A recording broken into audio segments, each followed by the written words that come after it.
Buenas noches compañeros y maestro. En este pequeño video les hablaré un poco de la historia de la República de Angola, su constitución, su división de poderes, las fuentes del derecho y explicaré un poco a detalle sus leyes. Y bueno, daré inicio con la historia de Angola. Espero les guste este video que será un poco largo pero muy informativo.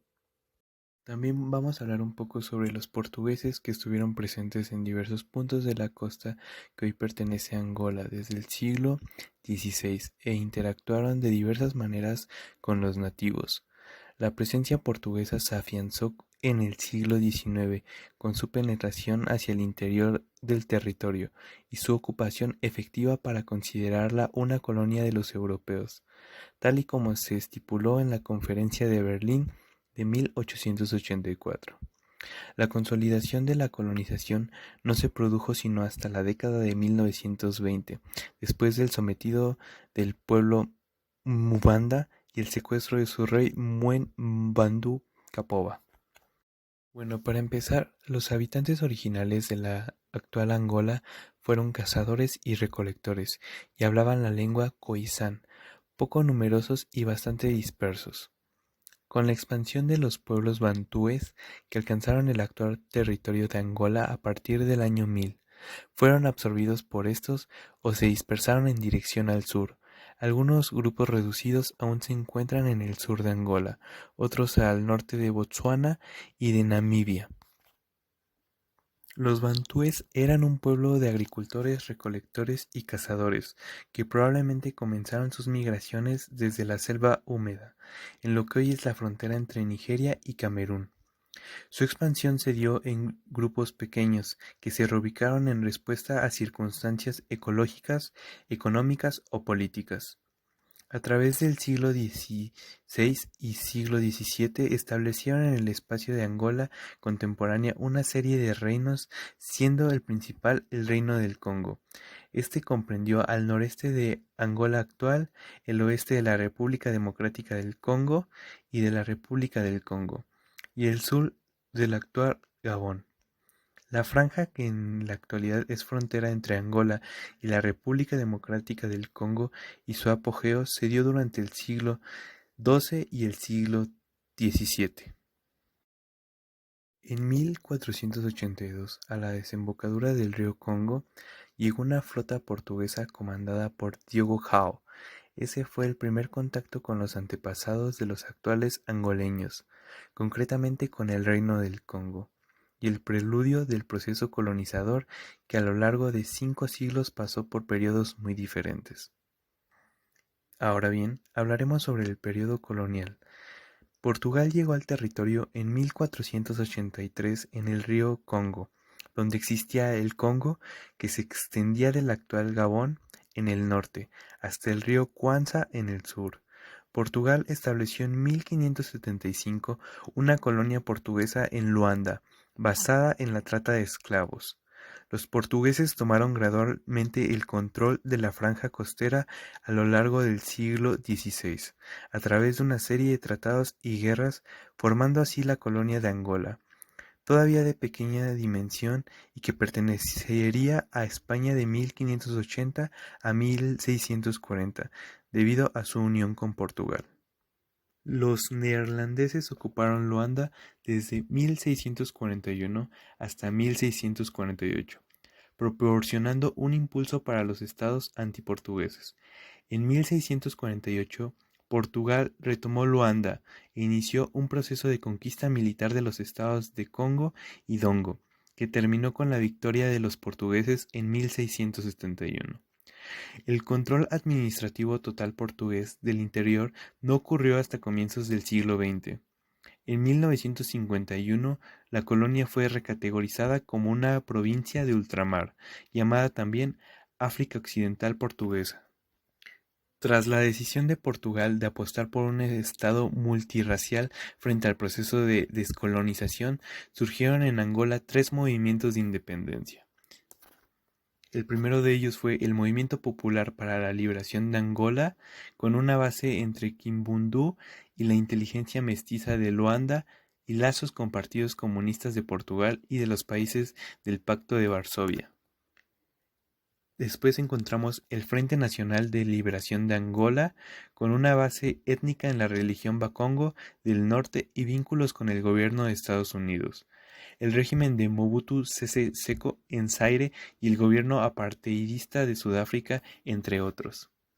Y por último, la Unión Nacional para la Independencia Total de Angola, liderado por Jonas Maheiro Savimbi, con base étnica y regional en el corazón de Ovimbundu, en el centro del país. Después de una guerra de guerrillas de 14 años, iniciada el 14 de febrero de 1961, y siguiendo la revolución de los claveles en Portugal, Angola logró su independencia en 1975. Bueno, ahora les hablaré sobre el periodo autónomo. Antes del traspaso formal del gobierno por parte de los portugueses, fijado para el 11 de noviembre de 1975, el 9 de agosto de 1975 estalló una guerra civil entre el MPLA, la UNITA y el FNLA, los tres apoyados por fuerzas externas. MPLA, de inspiración izquierdista, quien logró derrotar con apoyo de fuerzas cubanas, guineanas y catanguesas en Quifandongo a las puertas de Luanda y recibió el gobierno de manos de los portugueses, pero la guerra continuó. En 1976, el FNLA, apoyado por el Zaire, fue derrotado en la Operación Carlota, dejando al MPLA y a la UNITA, respaldada por la Sudáfrica del apartheid, a luchar por el poder. Bueno, se ha realizado un gran esfuerzo en el campo de la educación y la alfabetización de adultos, especialmente en los centros urbanos. En 1986, el número de alumnos de primaria superaba el 1,5 millones y casi medio millón de adultos aprendieron a leer y escribir.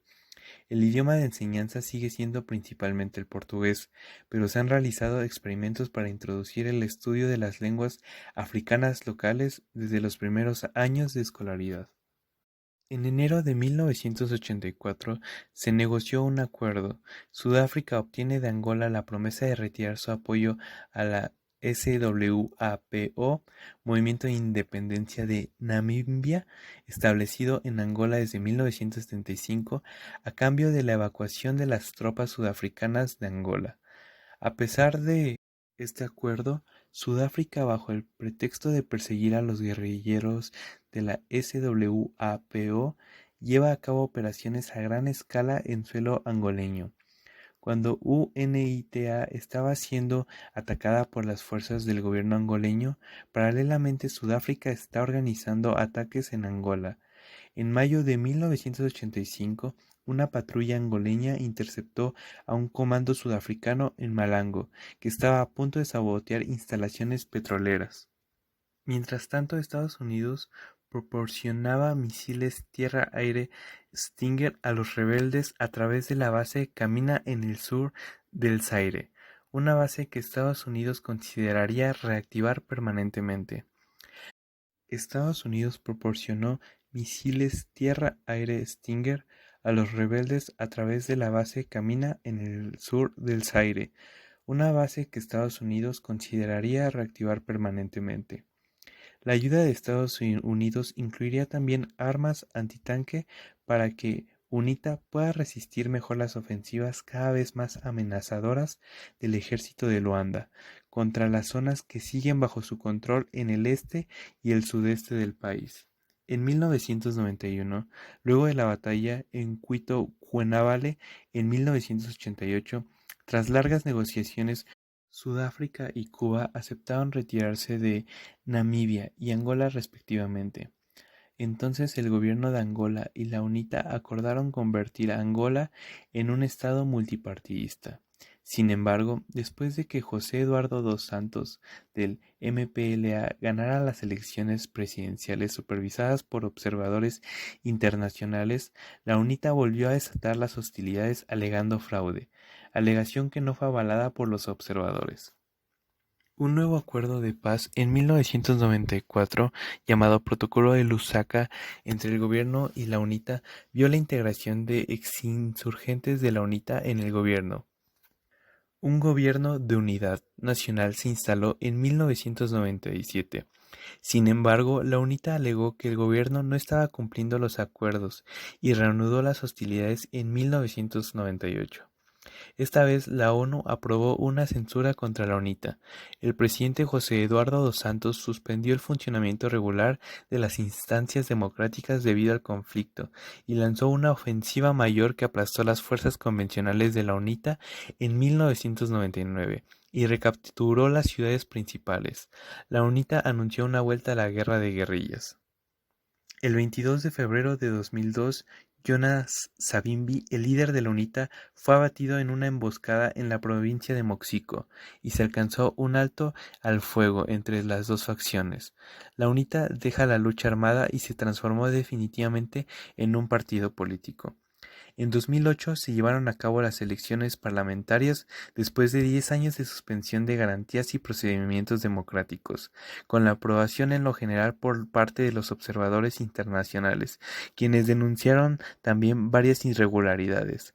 En las elecciones el MPLA se impuso por una mayoría abrumadora. Sin embargo, bajo la Constitución adoptada en 2010 ya no habrá lugar a elecciones presidenciales, pues el puesto de presidente lo ocupará el líder del partido que obtenga la mayoría en el Parlamento. Bueno, ahora hablaré un poco sobre el gobierno y la política. Como ya vimos, Angola estuvo sumida en la guerra civil desde 1975, cuando se independizó de Portugal, y el Movimiento Popular de Liberación de Angola, como lo hemos mencionado, el MPLA, tomó el poder hasta el 2002. El opositor principal del MPLA era la Unión Nacional para la Independencia Total de Angola, como mencionábamos, UNITA.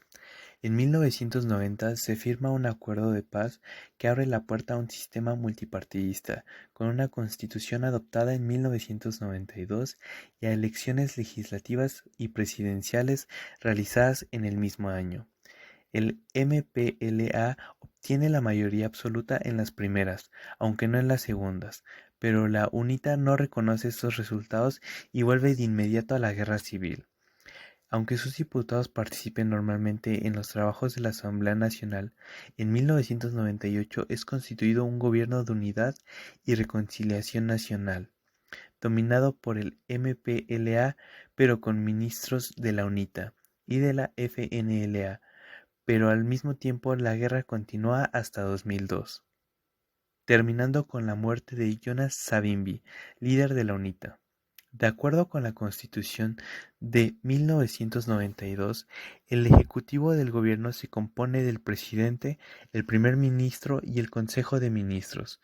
Durante las décadas de 1990 y 2000, el poder político se ha concentrado de hecho en la presidencia, que lo ha ejercido de forma bastante autoritaria, el Consejo de Ministros, el cual está integrado por todos los ministros, quienes se reúnen regularmente. Los gobernadores de las 18 provincias son designados para servir al presidente. La nueva Constitución de 2010 acentúa la concentración del poder en el presidente, que asume también las funciones de primer ministro. Este controla el Parlamento como jefe del partido con mayoría absoluta y el sistema judicial. El sistema jurídico se basa en el portugués, pero es débil y muy fragmentado, y sus tribunales solo están presentes en 12 de los 140 municipios. La Corte Suprema de Justicia actúa como tribunal de apelación. Un tribunal constitucional con poder de revisión judicial nunca ha sido constituido, lamentablemente. Las últimas elecciones parlamentarias se celebraron en agosto de 2017, siendo ganador el partido MPLA con el 61% de los votos. En 2010 fue adoptada una nueva constitución que consagra la posición dominante del presidente. Ahora la división entre los tres poderes es abolida, explícita e implícitamente. El puesto de primer ministro es también abolido y sus funciones son asumidas por el presidente. Este es el comandante supremo de las Fuerzas Armadas y determina la composición del Supremo Tribunal de Justicia. Las elecciones presidenciales son igualmente abolidas y la Constitución consagra el principio de que el presidente del partido más votado se torna presidente del Estado. Bueno, ahora hablaremos sobre la caracterización del sistema de derecho de la República de Angola, del cual ya mencionamos un poco en el punto anterior, pero aquí vamos a ser un poco más específicos. El sistema legal de Angola se basa fundamentalmente en el modelo romano-germánico y se encuentra ampliamente codificado. Sus raíces se asientan en el derecho portugués y en el derecho consuetudinario local. El poder judicial está compuesto por un Tribunal Supremo, tribunales provinciales y municipales, Tribunal Constitucional y el Supremo Tribunal Militar. Bueno, como ya mencionamos, la actual Constitución de la República es del año 2010, es la ley suprema a donde las demás leyes se supeditan. Y como bien ya mencionamos anteriormente, la Constitución es de carácter presidencialista y determina que el presidente de la República es el titular del poder ejecutivo. Y un punto destacable es que la República de Angola promueve y defiende los derechos y libertades fundamentales del hombre, sea como individuo, sea como miembro de grupos sociales organizados, y asegura el respeto y la garantía de su implementación para los poderes legislativo, ejecutivo y judicial. La Constitución angolana además regula otros aspectos muy importantes del quehacer jurídico del país, como respeto a las religiones, la responsabilidad de todos a garantizar la paz y la seguridad nacional, el respeto a los principios de la Carta de las Organizaciones de las Naciones Unidas, de la Carta de la Unión Africana, la diversidad de partidos políticos y la defensa de la soberanía nacional y de la democracia, entre otros aspectos relevantes. Bien, ahora hablaremos un poco sobre el Código Civil de Angola, que corresponde en su totalidad al Código Civil portugués de 1966, el cual reconoce los aspectos fundamentales siguientes: la relación existente entre personas con el fin de satisfacer la necesidad de la colectividad y la igualdad entre ellas. Los aspectos recogidos en el Código angolano son aplicables de conformidades con los fundamentos políticos, sociales y económicos previstos en la Constitución de la República y en la ley. Su primer capítulo regula las fuentes del derecho. En el capítulo 2 regula la validez, aplicación e interpretación de las leyes. El capítulo 3 está dedicado al derecho de los extranjeros y conflictos de leyes.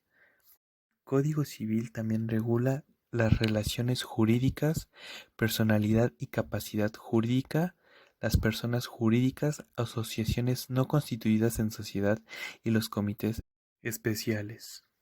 El negocio jurídico, los actos jurídicos, el tiempo y su impacto en las relaciones jurídicas, el ejercicio y protección de los derechos, derechos de obligaciones, contenido de las obligaciones, las fuentes de las obligaciones, modalidades de las obligaciones, transferencia de créditos y deudas, obligaciones de la garantía general, obligaciones de las salvaguardias especiales, cumplimiento e incumplimiento de las obligaciones, formas de extinción de las obligaciones más allá del cumplimiento, la posesión, carácter de la propiedad, adquisición y pérdida de la propiedad, efectos de la propiedad, protección de la posesión, usucapión, derecho de propiedad, adquisición de inmuebles, propiedad de vivienda, derecho de familia y derecho de sucesiones. Y por último hablaremos sobre la Ley Penal de Angola, la cual fue promulgada en 1886 y actualizada en el año de 2006, la cual recoge los aspectos fundamentales siguientes: proteger a la sociedad, el orden social, económico y político, respetar y hacer cumplir los aspectos reconocidos en la Constitución de la República. La ley penal es aplicable en todo el espacio que comprende la República de Angola. Asimismo, esta ley, salvo convención o tratado internacional en contrario, es aplicable a los hechos practicados en el territorio angolano a bordo de naves o aeronaves angolanas, independientemente de la nacionalidad de la gente. Esta ley está compuesta por 440 artículos y regula los principales delitos, que son delitos contra la vida, homicidio, infanticidio, delitos contra la integridad, entre otros.